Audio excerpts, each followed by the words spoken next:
Okay.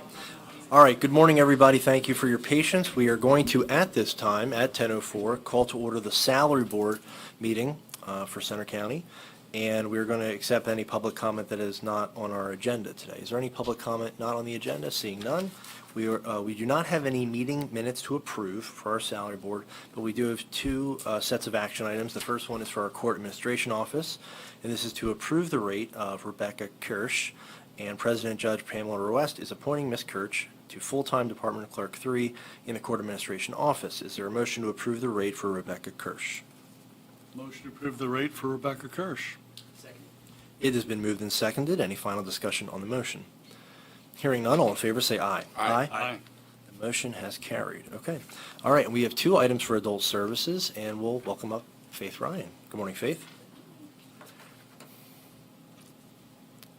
Thanks again for having me today. Sure. My two items are, the first is to approve Miranda Mitchell. She will be our full-time Department Clerk 3 effective Monday, August 2nd.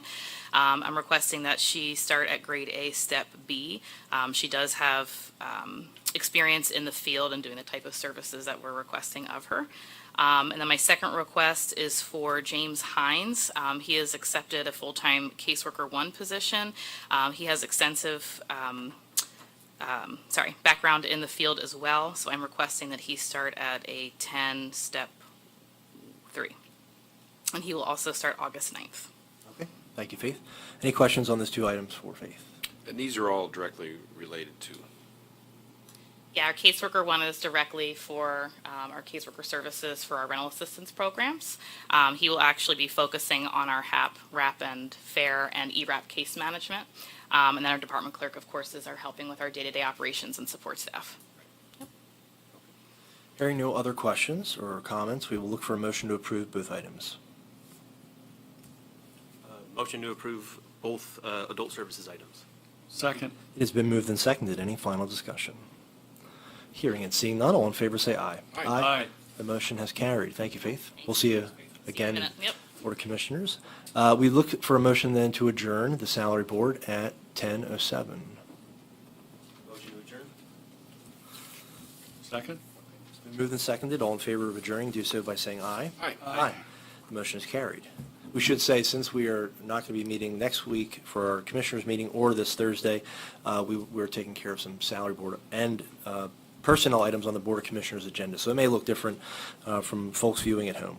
All right. So we're now going to call to order the Board of Commissioners meeting at 10:07. And if you would, please join us in the Pledge of Allegiance. The flag's on this side today. I pledge allegiance to the flag of the United States of America and to the republic for which it stands, one nation, under God, indivisible, with liberty and justice for all. Thank you all very much. Thank you, Jason. Thank you. Okay. All right. Public comment, yes. If there's any matters for public comment that are not on the agenda, we will take them at this time.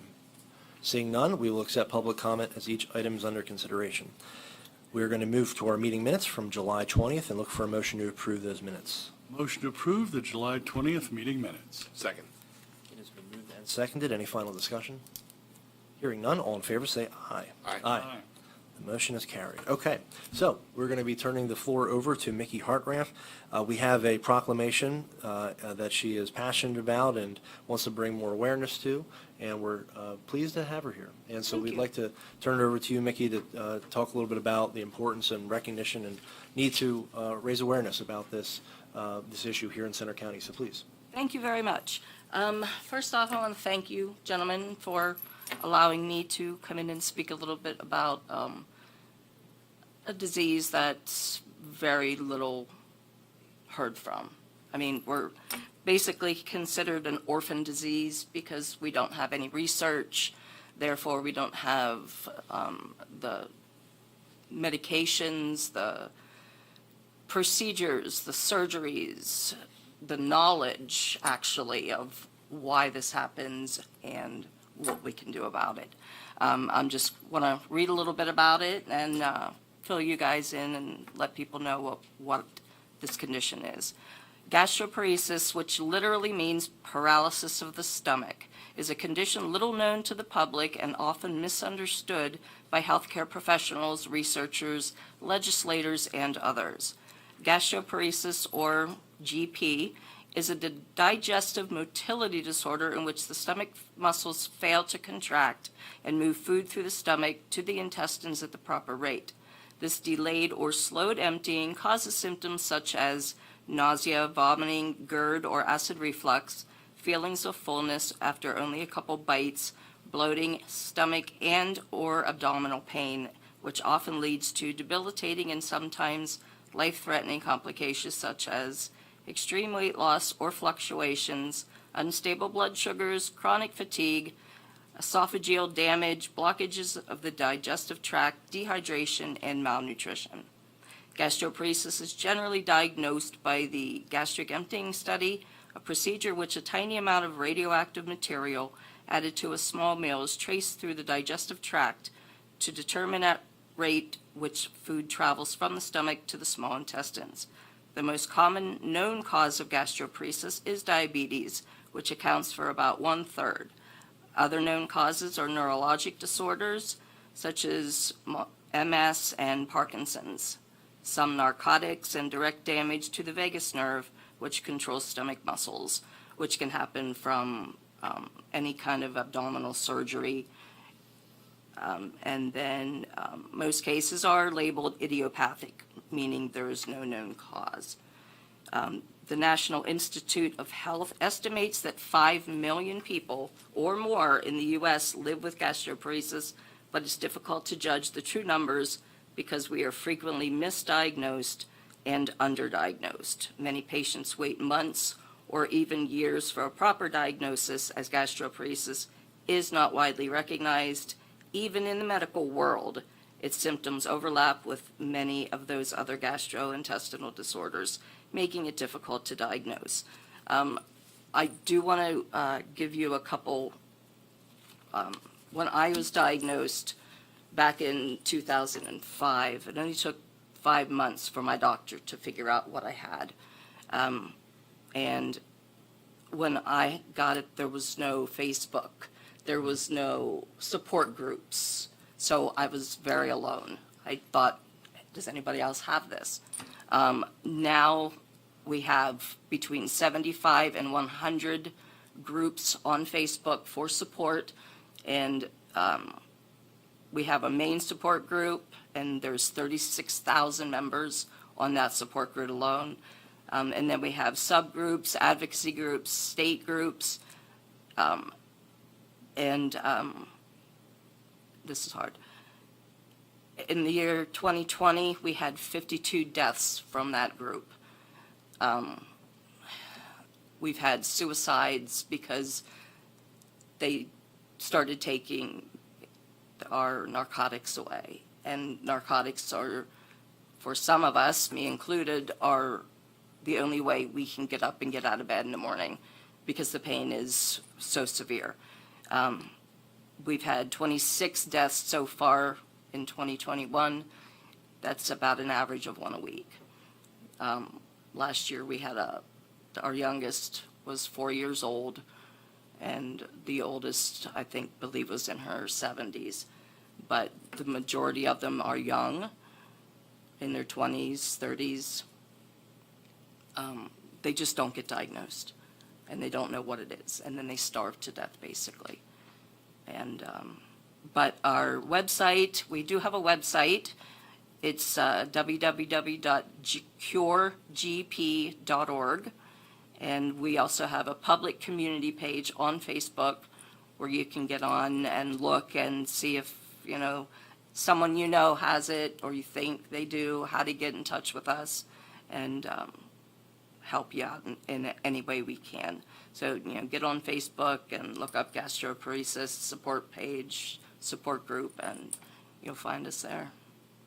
Mickey, what are some of the telltale signs if somebody would are there any universal symptoms that indicate that there is a chance? Yes, there are. The major symptoms or if you're eating a meal and you've taken 3 bites and you feel like you have eaten a full course turkey dinner. You just can't eat anymore. Vomiting is also another sign. Just not constant nausea, constant pain in your abdomen anytime you eat, even when you don't eat. Just if you have any of those symptoms and it just, when I got mine, I felt like I had the flu, and that's what I thought it was. But it never went away. I just kept getting sick and I couldn't keep food down. So I went to the doctor and he did different tests and it took 5 months, but that's a short diagnostic period. Most times doctors don't look any further than, oh, you have an eating disorder. And they don't look any further, and these people suffer greatly, go to the ER. Unfortunately, there aren't enough doctors that know about it. So anytime you have symptoms that do not go away, that are GI symptoms, nausea, vomiting, pain, that kind of thing, go to your doctor and say, hey, is this a possibility? One last question. Sure. Are the onset of the symptoms, are they sudden or are they progressive? It can vary. Mine were sudden. Mine just, boom, I got sick. Sometimes it's progressive. They'll, feel a little bit off and, they'll eat and feel a little bit full, but still be able to eat a normal-sized meal. A lot of us only eat 1 meal a day. A lot of us, there are people on tube feeds. I got my feeding tube in 2009, and thank goodness just last year I was able to take it out. But I still have to be very cognizant of my oral intake, especially fluids. I have to keep hydrated.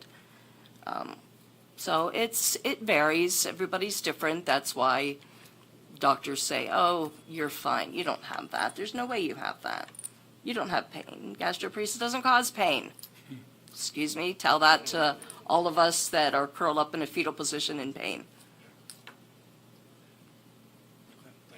You're welcome. So Mickey, I wanted to raise awareness of this disease because in addition to yourself, I have several other friends who also have gastroparesis. Oh.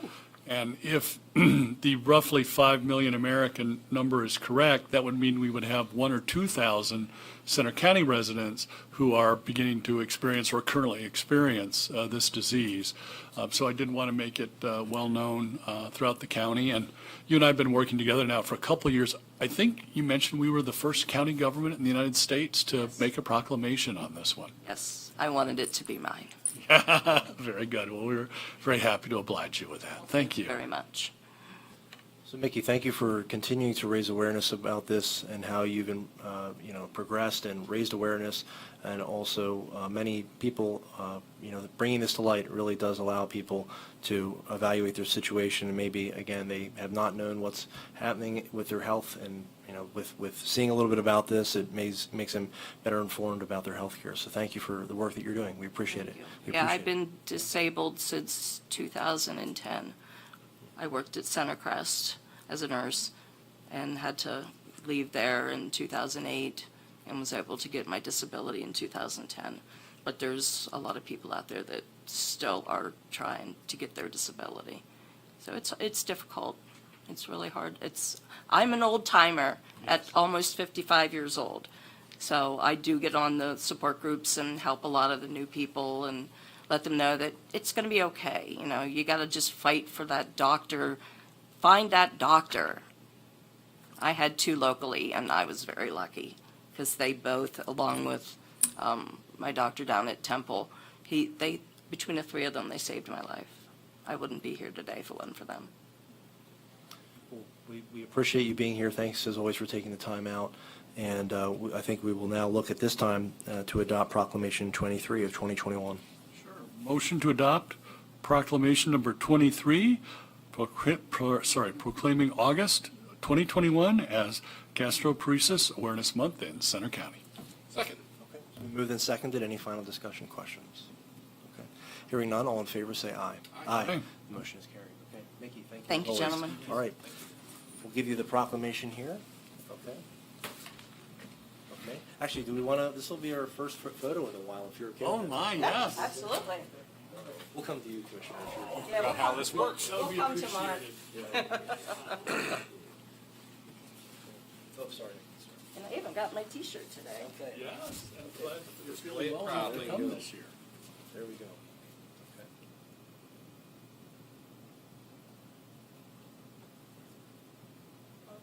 Okay. Okay. Thanks again very for much. being here. Thank you. Thank you, thank you, thank you. Thanks for coming in. Be well, be well, be well. I will, thanks. Appreciate that. Yep, Have a great day. I will, thank you. Okay. So far, so good.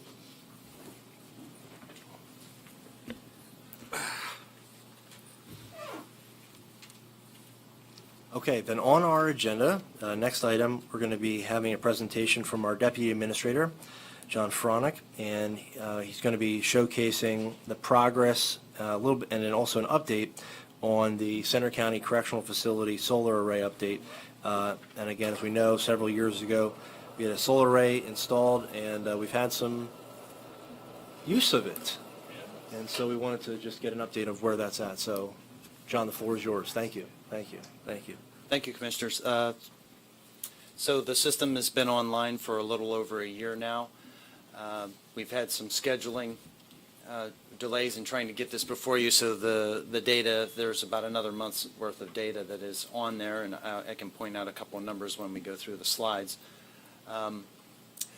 So as of June 7th, here are some numbers relative to the type of power generation that the system has been producing.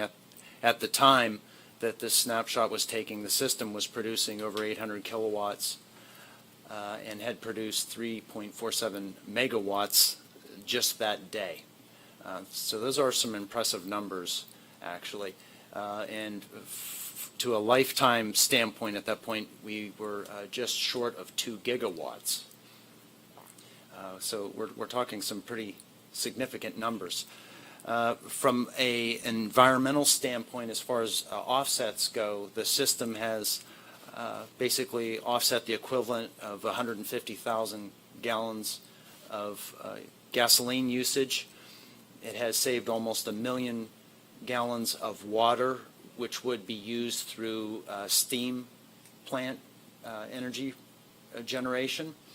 And it is offsetting carbon at the equivalency of over 34,000 trees being planted. The next couple slides will just depict the different levels of generation that occur based on the type of weather conditions that we have. So back in December, as you can see, it can vary widely depending on what type of weather we're experiencing. Actually, cold weather is better for energy production in solar, but typically winters are darker. But the temperature, from a temperature standpoint, it's actually better. Here's a 3-day production comparison in January. As you can see, we obviously had some inclement weather for a couple days, and then the sun came out and it shot right up. Here's June. Now here's what we like to see from a standpoint. In that first arc, you can see a nice smooth progression going up. That's basically following the sun as it rises and sets. So that's what you like to see, is a nice smooth arc with very little spiking. So a couple other highlights to touch on from a financial standpoint. We've made about $736,000 in system payments, including the large down payment. Currently, we have about $32,000 in credit balance for excess production that has occurred. We also receive monetary payments for the solar renewable energy credits that we produce and are sold on the open market. Since this slide, we have also received another $5,000 in renewable energy credit sales, so we're up over $45,000 in sales of the energy credits. As you know, with solar, grid-tied solar production facilities, energy ebbs and flows to and from the grid.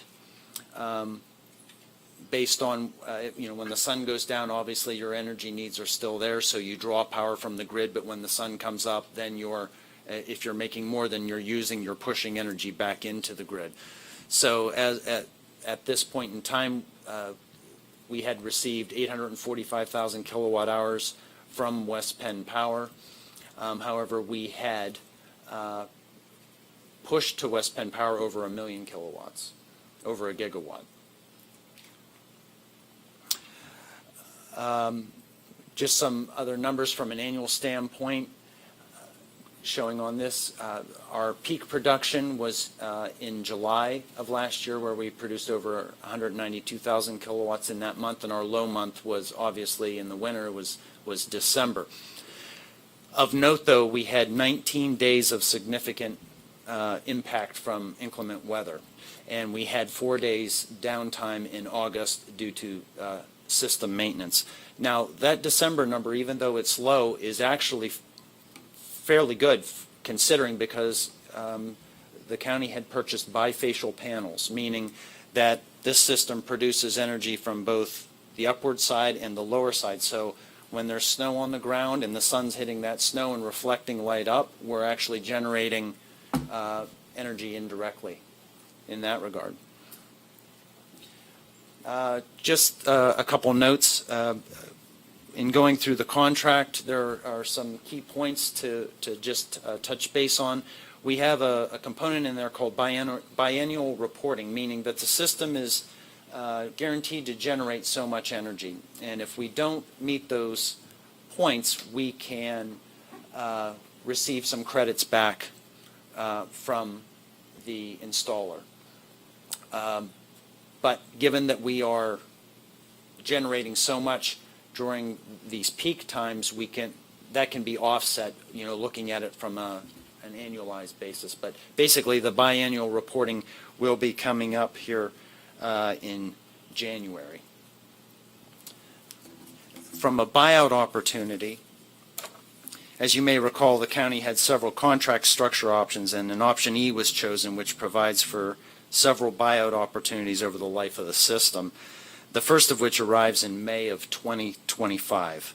The estimated buyout is $567,411, or the estimated value of the system at that time. If you choose to purchase the system, we'll have to give written notice 180 days prior to that purchase option date. So there's several options over the life of the system. The first one is in May of 2025. Currently, we have a maintenance agreement that is a part of our overall structuring of the contract. If we were to buy out the system, the county may need to purchase a maintenance plan to continue that service if we would take full ownership of it. Maintenance contract negotiation would have to commence January 1st of 2025 if you choose to buy out the system in May. One last point is the provider of last resort. Constellation Energy is currently the energy provider via the CoStar's procurement group plan. Constellation has no interest in continuing service beyond December of this year, obviously, because we're producing more than we're using. So the system will return to West Penn Power, which is our provider of last resort. But we will be able to enjoy those returns through our provider of last resort. That's typically what happens with solar arrays, even for residential owners. That's my presentation for today, unless there's any questions. Okay. John, thank you. Any questions or feedback for John on this? Yeah. Just a quick double check. So the Center County Correctional Facility had been our largest user of electricity. I don't have the figures in front of me, but I think we were already at over $100,000 a year of electric costs, and that was at least one price increase from West Penn Power ago. It appears that all of the promised electrical production is pretty much hitting plan, if not maybe a little bit above. We are, right now, we'll know here shortly, but it looks like we're right on par for what was anticipated, so we're in good shape from that standpoint. As as I remember it, as you said, we ended up with option E, so very complex financial arrangements on this. But if the credits are coming in valued roughly what we thought, which appears to be the case, as I remember over the expected life of this system, we'd be looking at saving between $4 million to $6 million of cash. Appears we're pretty much still on that trajectory. It looks like we're still on that trajectory. Again, we'll know more here shortly, once we get to January and we do some of the biennial reporting. You know, we can do a return on investment. But very cool to see that our correctional facility has gone from using a lot of energy to actually being a net power producer. Yes, this has been a very positive project from a financial standpoint, yes. John? And for the environment. John, thank you for the presentation. I think the one thing that's, impactful to see is all the work that went into doing this, and we have about 18 months of data. It's nice to see it working. So we hope for many sunny days ahead. So thank you, John. Yes. Appreciate it. We're making money today, I think. Absolutely. Yeah. Yep. All right. Thank you, Commissioners. Thank you very much. Thank you. Okay. All right. And so we have a contract with CETA Council of Governments as part of our American Rescue Plan funding, and we have an update from our solicitor, Betsy Dupuy, to talk a little bit about where we stand with the contract. Betsy. Good morning. As you folks discussed last week about this grant program, and I know we're well halfway or better in terms of applicants, and I know Mark has that data probably better in hand. We've spent a good bit of time working with CEDACOG to get the agreement together in terms of how those grant program is going to be handled. I think they've already been receiving applications. They have your guidelines. They're ready to start through the process. We have in front of you a contract for that purpose. As Commissioner Pike knows, we went through a few minor revisions yesterday with CEDACOG, but this is final, and we are good to go and get this approved by you today, and then get it signed and go from there. Just so we're clear and the board knows, described in here is that CEDACOG will be receiving a payment of $500 per approved application, with I think a cap of $130.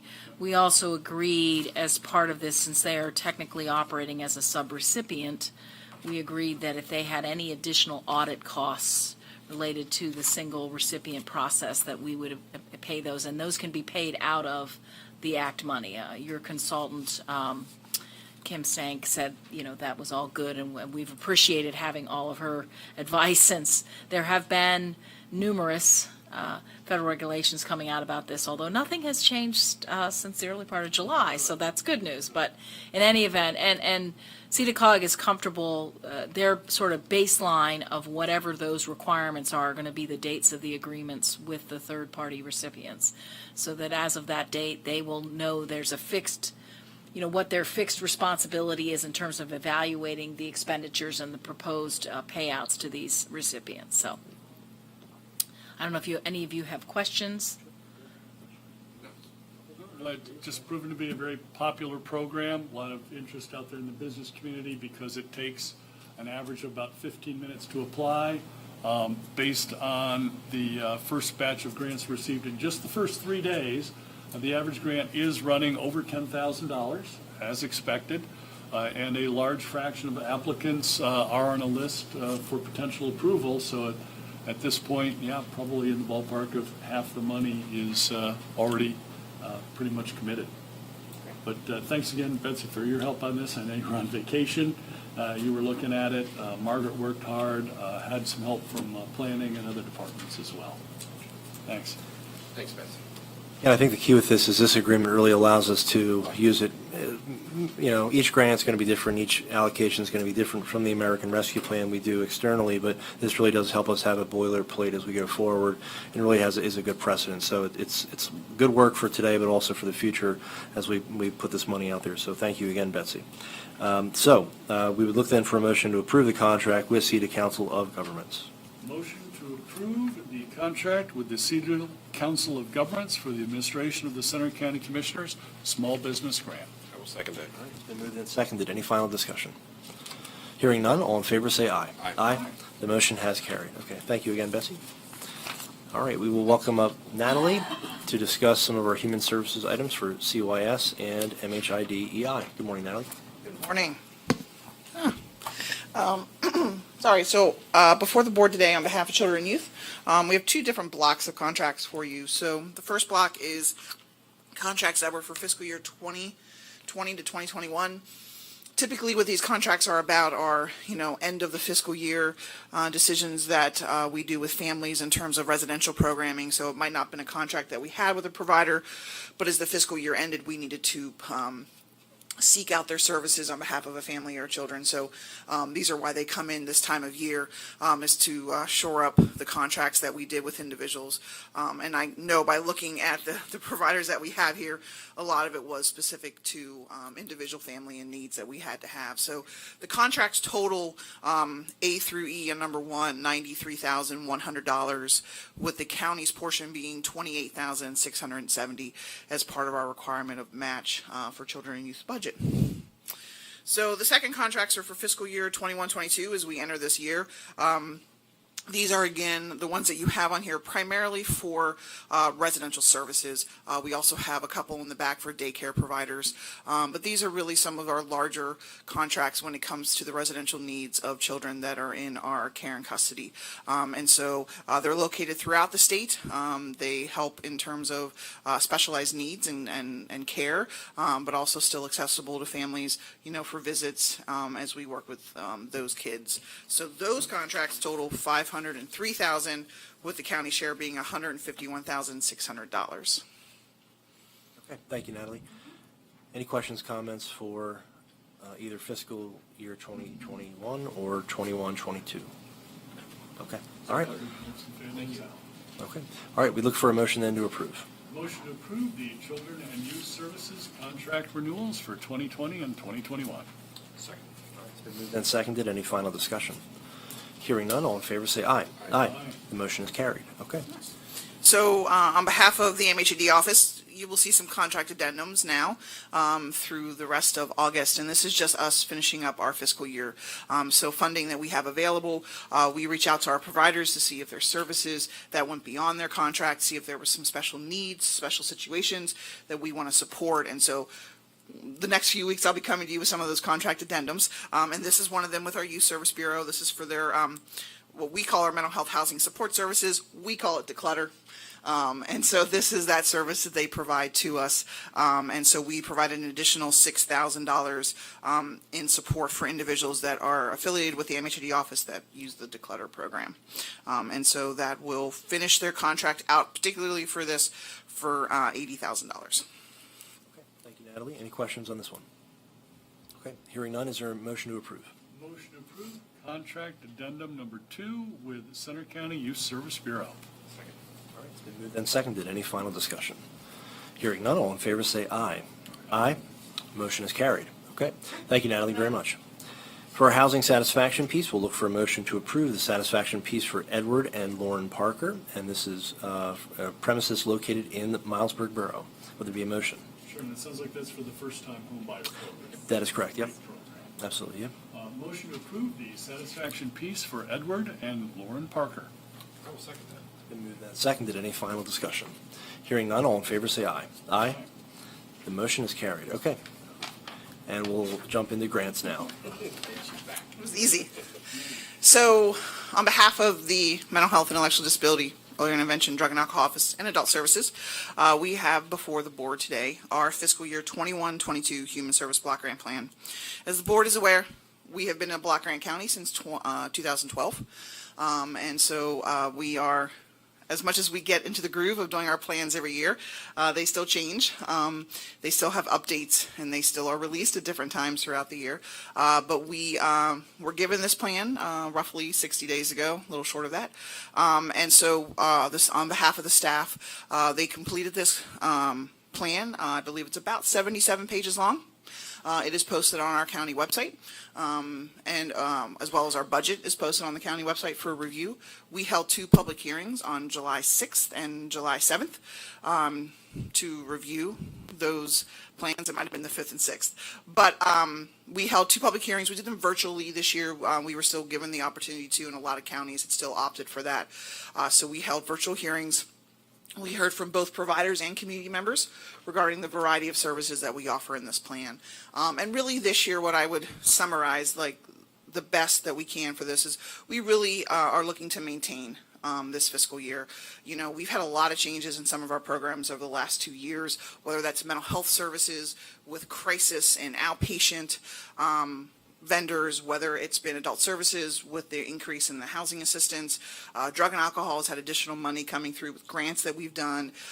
Intellectual disability really kind of had the impact of COVID on some of their community-based services. And so we really, in this plan, look to maintain the services we've provided to this community over the last year.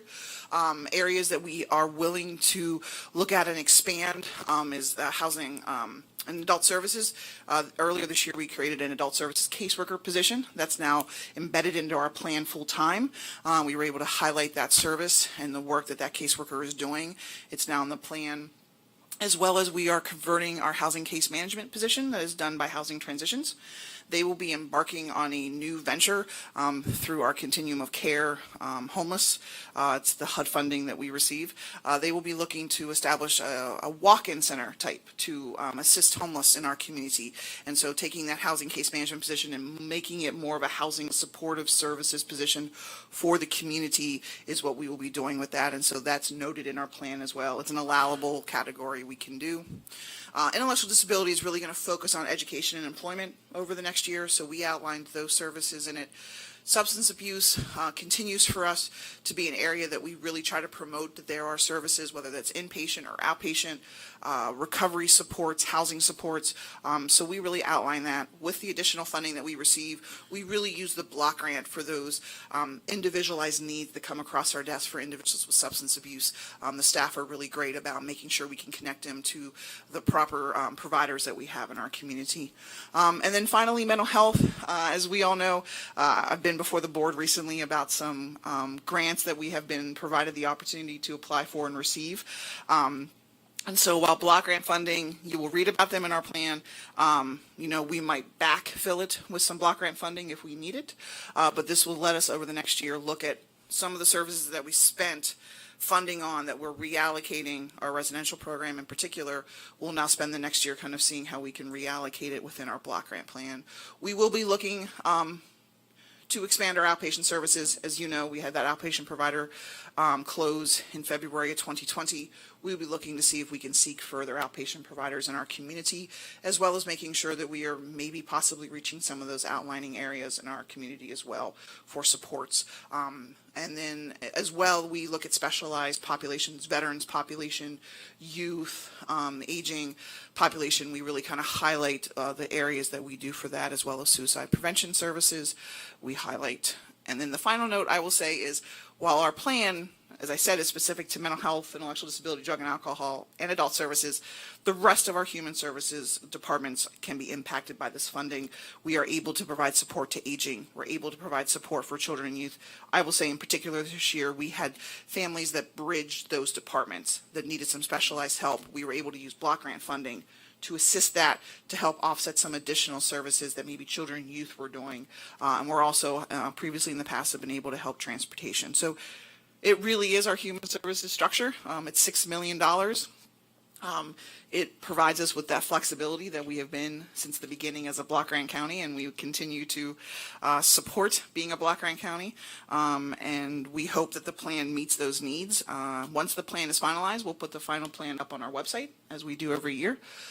We did send this out to providers, to our advisory board, to community groups, to whomever, you know, that we have contact with. We did send this plan, an invitation to the public hearing out to all of them. Thank you, Natalie. It is a large endeavor. It sets the stage for 12 months of human service programs, and so it's a lot of work. Even though it's the 10th one, 9th one, 10th one, still a tremendous amount of work. So we thank you for leading that effort, for all the agencies and departments that participated in it, everybody who provided comment. But we look forward to seeing it implemented and administrated.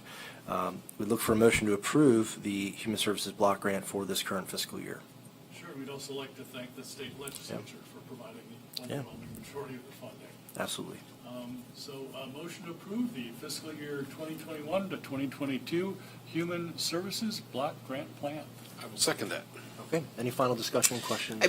You made me think of that, Commissioner Higgins. Just so you know, it was flat funded.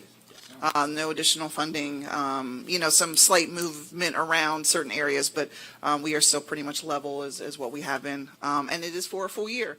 Last year it was for 5 months, but we will be doing contracts for a full year because the budget passed that way. So. I just want to say that I think it's been very successful over that length of time. I know Senator Corman was instrumental in allowing us the opportunity to be the first on the first wave of the block grant. And for the folks that don't appreciate what that means specifically is, we always had siloed money. In other words, we had to budget X amount of dollars for this project, X amount of dollars for that project. And if we spent more or we needed more or spent less, we would often send a lot of that money back to the state. The block grant allows us to shift those funds around and provide services where we didn't necessarily know at the beginning of the budget cycle we were expecting to spend them, and it gives us so much more flexibility. And I think it's been a very good project for us. I think every year we're able to show how we move those fundings around. We do these contracts. We've been able to develop new services.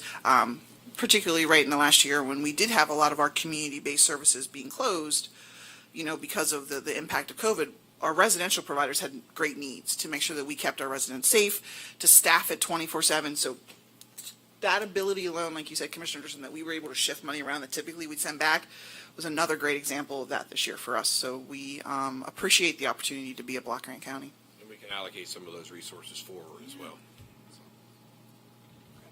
All right. So we do have the motion in the second. Some final comments. Any other comments? Okay. Hearing none, all those in favor do so by saying aye. Aye. Opposed, same sign. The motion is carried. Thank you, Natalie, very much. Appreciate it. Thank you. All right, well, welcome back up, Faith, to discuss a little bit about ERAP. Hello again. So late last week, we received what we call, or what the state is calling, the July 2021 certification. So this is our opportunity to let the state know where we're at with our ERAP spending, although we do provide the monthly reports, and then also make a projection out as to how much we think that we'll be able to spend of our allocation. So first, let me apologize that I completed this based on the thought that it was for or up to September 20th of 2021. Because that was the initial plan, and realized as Natalie was talking that it goes to 2022. So I will send you some new numbers, and I did some quick math. So just as a reminder, our initial allocation was $10,680,110.74.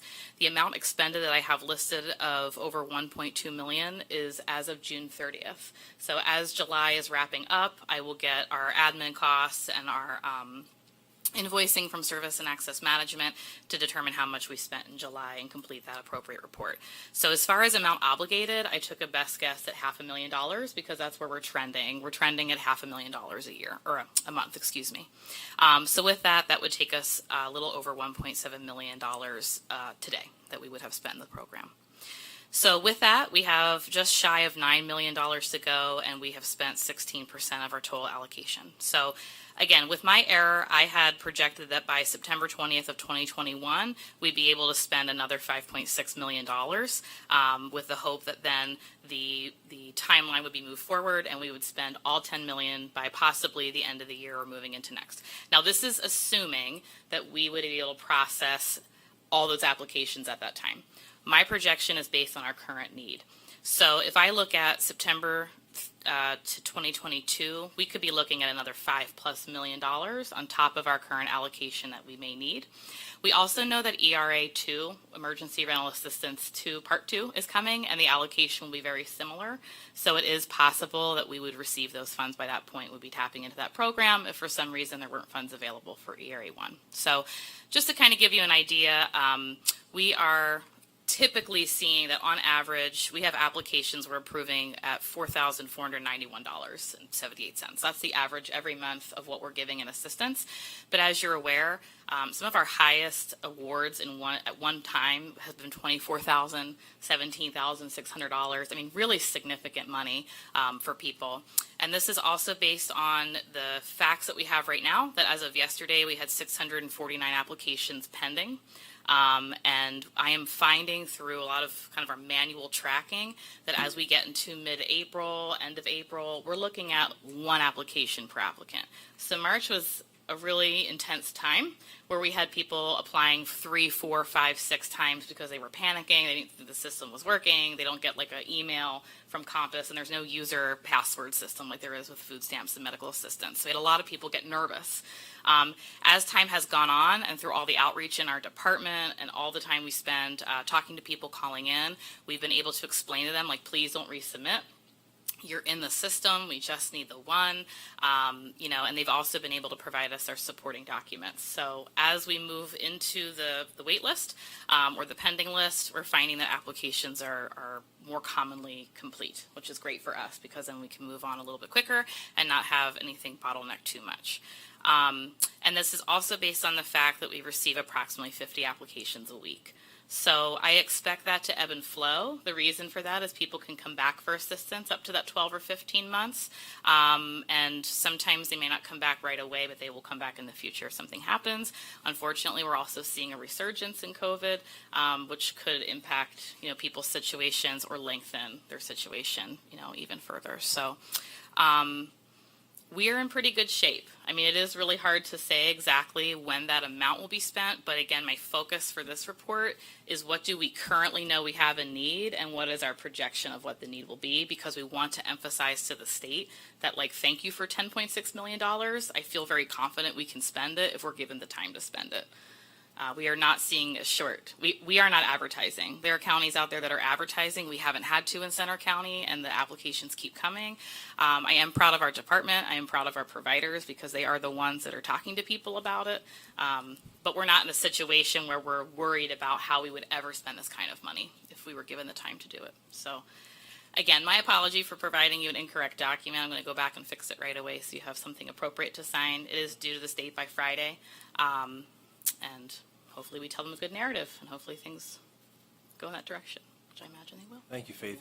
And I think everybody's still encouraging people to please apply before the moratorium on evictions is potentially lifted later this week. We really want to make sure that people are getting applications in, both from the renter, landlord, or I should say from the tenant, and also the landlord, from both sides, to please get them in. And it's welcome that the American Rescue Plan broadened the ability to spend the money as well. So it does provide for a little bit less bureaucracy and, again, getting money out the door as quickly as possible. But, again, much work to do. We will be seeing the term ERAP for a number of months to come. So, Years. yes. Yeah. I think Yep. the important thing to remember is that it is a very thorough process. There's a limited amount of staff that processes these documents, so be patient. Yeah. Something a new staff of mine said to me yesterday, they reported to someone else or just kind of realized, is I think a lot of people are thinking this is an automated process, that when they submit their information, and we've had some people kind of narrate it to us as if they think it's like a bank account. And I don't mean that rudely, but just like, I put this information in, there's a computer that tallies everything up and spits out my award, and that's not the case. We have human beings on the other side that are working through really complicated situations and moving as fast as we can, and that oftentimes actually really helps people to understand. And then we're also providing this customer service and human element. When people call, we help them de-escalate, we help connect them to other resources, and even provide case management as necessary. So it is very lengthy, but it is very thorough. You're welcome. Happy to have people apply, but we do need to stress it is a very, very slow manual process. So it's taking us a while to get through the applications. And although it is slow, where we are at right now, we have served or acknowledged or provided some level of something to 550 households, which is tremendous. And that's usually the data I report back to my providers and staff to say, I know that we're in mid-April. I know it's a really hard thing to keep reminding people when they call, and they've applied in late May or early June, and they're in crisis now. But you've acknowledged, you've served, you've done something with 550 households, and that's tremendous. So yeah, the volume is intense, but we're trucking through. We've also gotten some really nice feedback from Mid-Penn Legal Services and also another really large landlord property management group that we're one of the easiest counties to work with. So that made me feel really good to hear. Even though things are moving slow, we are communicating. We're not setting any additional barriers. My philosophy is when you open that application, they're improved until they're not approved. And I think that's been really successful for everybody because we're not here to deny just to deny. And we work really hard if we think an application is going to be denied to see if there's any way that we're possibly incorrect or there's something we're missing. So we're here to serve and get out as much money as possible. And we want to be further along too. I assure you of that. Keep up the good work. Thank you. So we have the motion here, we're going to be doing an amended submission, so we look for a motion to approve the amended submission. Motion to approve the amended submission of the July 2021 certification of DHS ERA1 grant projections to the Department of Human Services. I will second that. All right, it's been moved and seconded. Any final discussion? Hearing and seeing none, all in favor say aye. Aye. The motion is carried. Faith, thanks once again. Thank you very much. I appreciate it. All right, Dave's going to join us to talk about our MATP funding for this current fiscal year. Morning. Thank you, Commissioners. It's certainly a pleasure to be here in front of you in person. It's been a while, but I'm happy to be here for sure. And I come before you asking you to consider approving our Medical Assistance Transportation Program grant agreement with the Pennsylvania Department of Human Services for the next fiscal year, July 1, 2021 through June 30th of 2022. The grant amount that we've come up with based on numbers and projections with the MATP staff was $779,244. Understand that if that's under or over, the adjustments are made either way. Last year, our total that we used was $620,587. That was down that's $158,657 less than what we're budgeted for this year, but we all know why that happened. We still did a lot of service.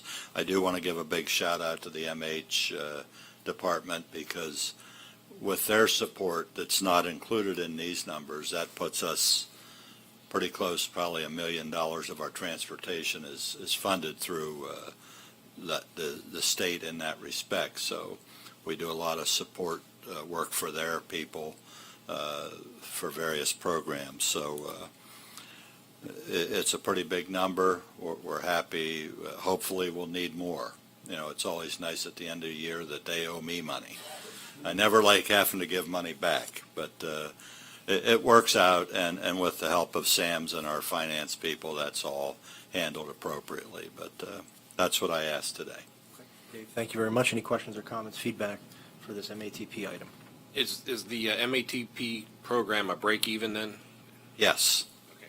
Yes, it's calculated on a formula that I would like to meet the person that come up with that did it statewide because it works. And when they started it the way it is, all the agencies I serve with throughout the state looked at each other and said, there's no way this works, but it does. So, yes, it is a break. It's a pass-through type of service, yes. And Medicaid is a combination of state and federal funding, so. Yes.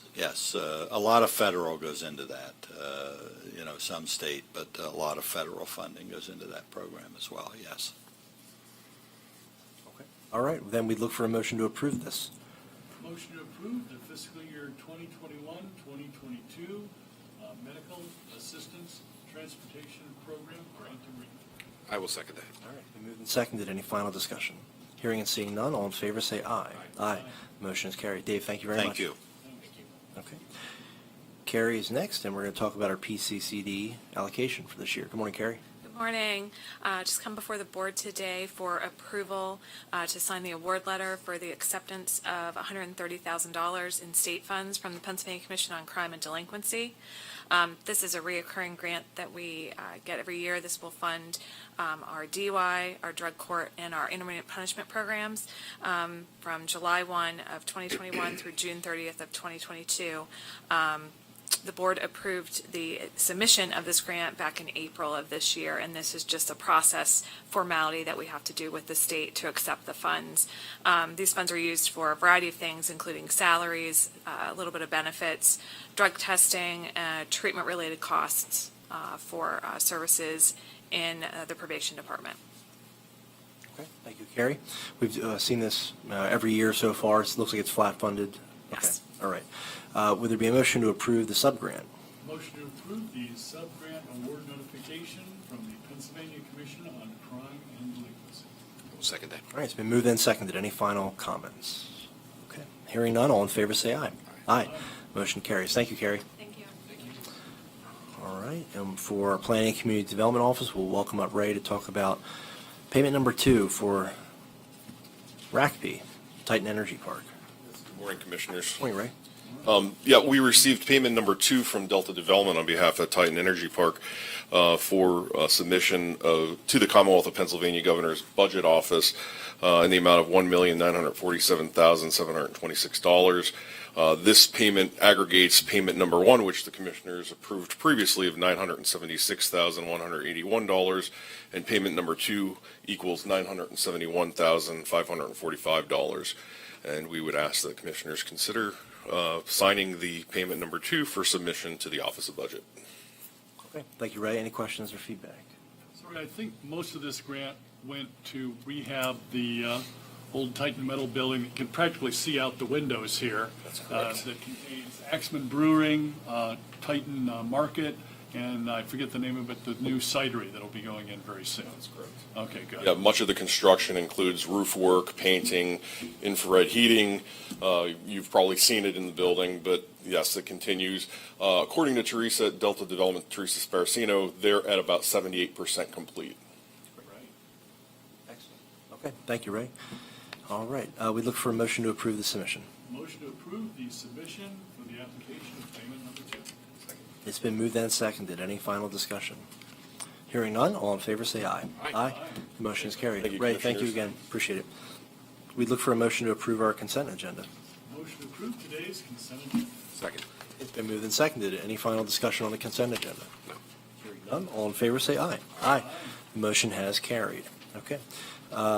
We may see if Mark Kellerman is here. I don't know if he is lingering in the hallway. Potentially he is. Is he? Okay. Fantastic. Oh, thanks, Kristen. Thank you. Thank you. Thank you. No, you're good. You're good, Mark. No worries. We wanted to welcome you in. We have a resignation and an appointment, so this concerns the Board of Assessment Appeals, so we wanted to make sure you were here for that. So please, we'll turn it over to you. Why, the Consolidated Assessment Statutes of 2011 tells us the commissioners have the right to sit at the Board of Assessment Appeals or designate a 3-member board. The terms of the board members run concurrently with the terms of the commissioner making the appointment. For the last 17 years, the Board of Assessment Appeals has been a fully appointed board made up of professionals in the appraisal, brokerage, and real estate industries. After 17 years of service, Roland Fisher has retired from the Board of Assessment Appeals. He was appointed by Commissioner Dersham in 2004, and he served the taxpayers of Center County with thoughtful and informed decisions regarding assessment appeals and exemption requests. So today I'm asking the board to approve Jackie Chiarkis to be appointed to serve as the representative for Commissioner Dersham. Jackie came highly recommended by the board chair, Alec Pringle, and she fully understands the responsibilities and commitments required by the board. We met with Jackie and explained the Board of Assessment Appeals training and certification required, and she's on board, and she's going to represent the board well, especially regarding residential valuations. Fantastic. Okay. And I just want to say thanks Yeah, please. to Mr. Fisher for his years of service, and welcome aboard Jackie Chiarkis for her future service and a commitment to the citizens of Center County. Fantastic. Thank you, Mark. Thank you, Commissioner Dersham. And I apologize for not catching this earlier, we would want to reflect the term you said is concurrent with our own term, so this would be, I believe, 2023 would be the end date for that. So I apologize for not catching that. So that would be, we just want to let the record reflect that. Would be July 27th, 2021 until December 31st, 2023. So with that, we look for a motion to approve the resignation and appointments for the Assessment Board of Appeals. With the alteration for the year 2023, motion to approve the resignation and appointment for the Center County Board of Assessments Appeals. Second. All right, it's been moved and seconded. Any final discussion? Hearing none, all in favor say aye. Aye. Motion is carried. Thank you again, Mark. Thank you. Thank you. Okay, we would then turn it over to Commissioner, I'm sorry, my apologies. Letter of support. I'm sorry, Mary. Got excited there. So Mary Sorensen is the Executive Director of the Center County Historical Society, and she is before us today to request a letter of support. And so we're excited to hear a little bit about what the Historical Society is up to. So welcome, Mary. Oh, and thank you, Commissioner Sure, Fife, and absolutely. thank you to all of the commissioners for considering this letter of support. This is a letter of support to apply for a grant. It's a Pennsylvania Museums and Historical Commission grant for records and records and archival care. And we're applying for $5,000 that will enable us to buy shelving that will almost double our linear shelf space for our archives. And this is all part of a larger effort to move our archives from the top floor of the Center Furnace Mansion to what we consider a safer outbuilding. It's a modern outbuilding that has been used in the past for temporary exhibitions. And so we're looking forward to getting this project done. And at the moment, we're working on having fire detection installed and also climate control.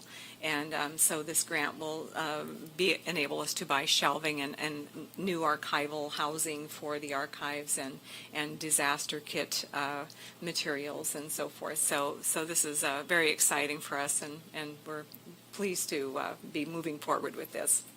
Excellent. Thank you, Mary. We're ourselves might be looking for some more record storage space eventually, and so after you finish up your project, we may pick your brain. We may need a new building. Yeah.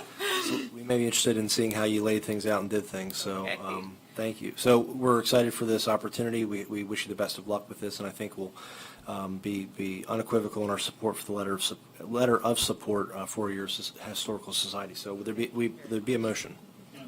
Thanks, Mary, for everything you, your staff, and all the volunteers do at the Center County Historic Society. Great organization.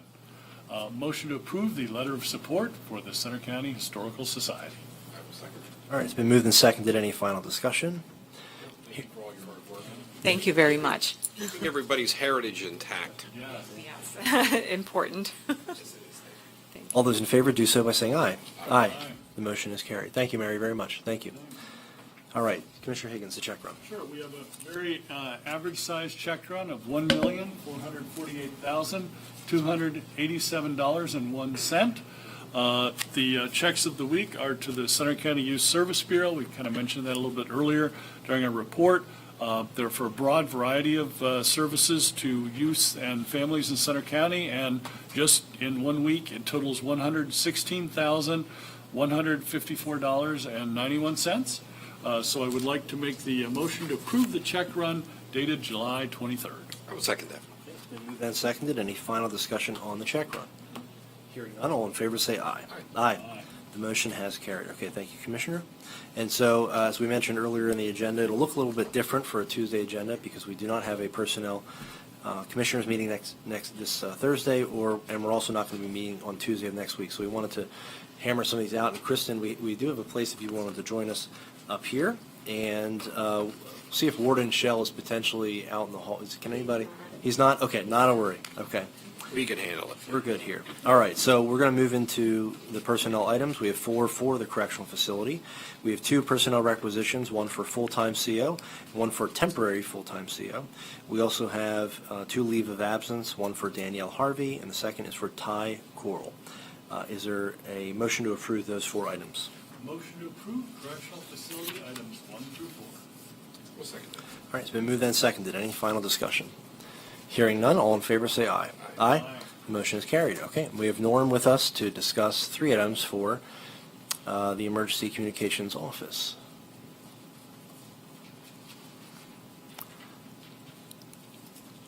Thank you. The first one is to revisit the job description for the public safety telecommunicator. We tried to make it a little more attractive, updated it to the new PEMA standards, which is really important, reflective of all the changes that's taking place over the past year.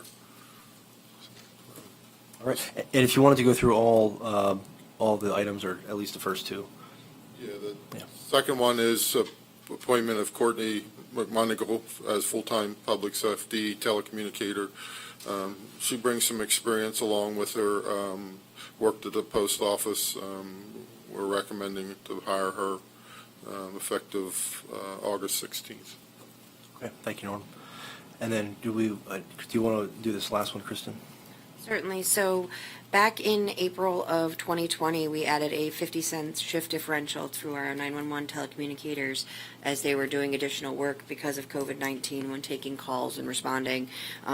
We have since now recently given the $5 incentive per hour for our telecommunicators. So we're looking to now remove the 50-cent shift differential effective retro back to July 18th, which was when the $5 incentive started.